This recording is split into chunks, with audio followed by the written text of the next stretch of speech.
All right, let's take a quick look at this.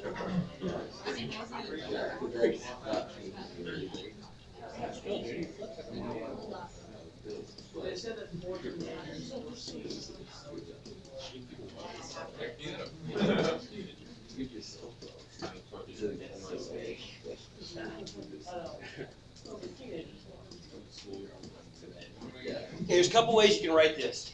I think in the Math Excel, I think they use that notation, int. And then when you see int, it means greatest integer. Another way of writing it is using kind of a double square bracket. It means the same thing. It means this greatest integer function. And here's how you can define it. This kind of imagine this in your mind, and then we'll draw a picture of it. I'll give you an analogy that I think works really well.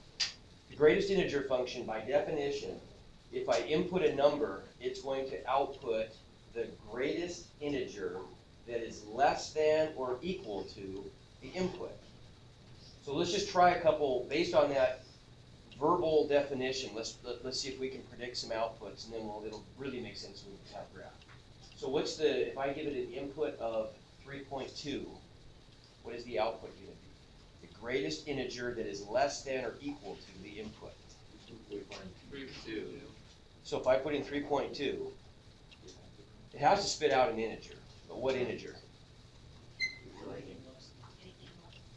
Yeah, well, what's the greatest integer that's less than or equal to 3.2? What is it? 3.2.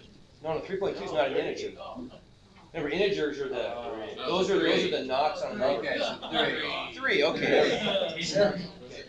Okay. Make sense? Okay, so what if I input 21? 21. What if I input 0.3? 0, good. What if I input negative 1.9? 1. Negative 2. Oh, Negative 2. Negative 2. It's less than, right? Should be negative 2. Less than negative 2. It's negative 2. Negative Less 2. than. Yeah, less than negative. Now think about it. Yeah, you got it. So it's negative 2. Yeah. Okay, so now here's a way. Tell me if this doesn't work for you. Imagine that you've got an infinite piece of string with knots on all of the integers. If I start with the starting location of a bead that slides on the string, it's going to be the input value. Then all I do is just push it to the left as far as I can until I encounter a knot. And that's going to be, I mean, that's really what it, right? That sort of mimics the behavior of the function. What if I graph it? Did that analogy make sense? Yeah. So if here's my infinite piece of string, and let's say here's a knot at 0, here's a knot at 1, here's a knot at 2, there's a knot at negative 1, there's a knot at negative 2. If I put a bead, a nice shiny red bead on there, at negative 1.3, I'm going to slide that thing to the left until I encounter negative 2, and it stops. The knot stops it, right? If I've got, this one's going to be blue, I guess. If this one starts on 2, I can't even push it. It's already on a knot. Does that make sense? Okay.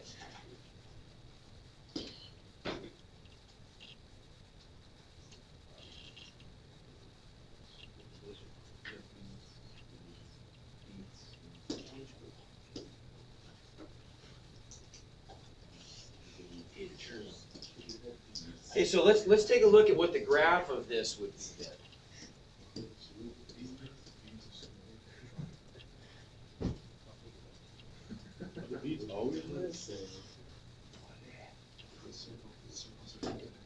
Okay, so if let's go ahead. We'll just start at 0. So you told me that if I input 0, what do I get back? 0.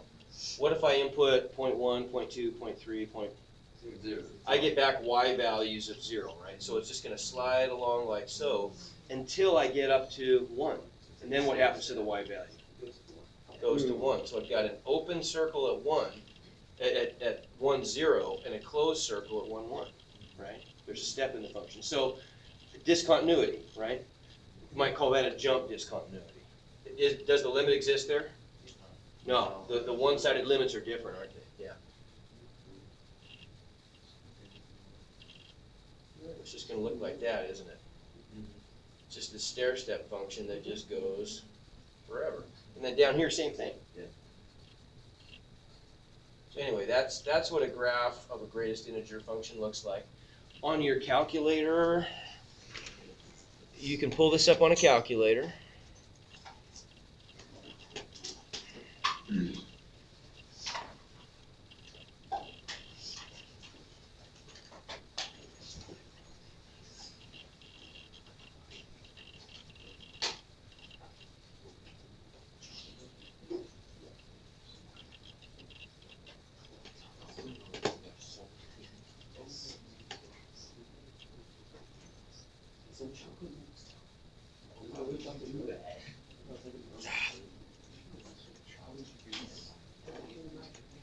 Okay, on your calculator, if you go to the math menu,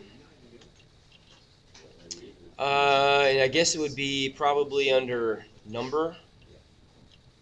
There it is, number 5, INT. Okay. So if I put in INT of negative 1.1, it's going to output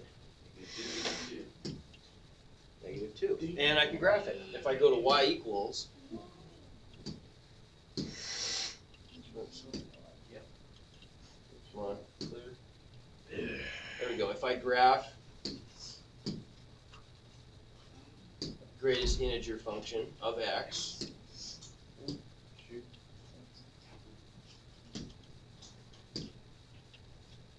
there it is. There's my stair step. Okay. Now, and I can manipulate this function like any other function. How would I, just quick review, just see if you can tell me this. How would I scoot that whole graph to the left by 5? Add 5 to where? Outside. Okay, if I add outside, The inside. there you go. Okay. Outside is the vertical offset. What I'm going to do is I'm going to subtract from x the horizontal shift, right? So if I want to shift it to the left, the negative 5, right? I want to shift it in the x direction by negative 5. I'm going to subtract negative 5 from x. And so doesn't that just look like x plus 5? Okay. And I'm just throwing this in just as a brief little review, but it's not going to dwell on this, but look what it does. Now it shifts it over. Okay. Anyway, there's greatest integer function. Okay. Questions on that?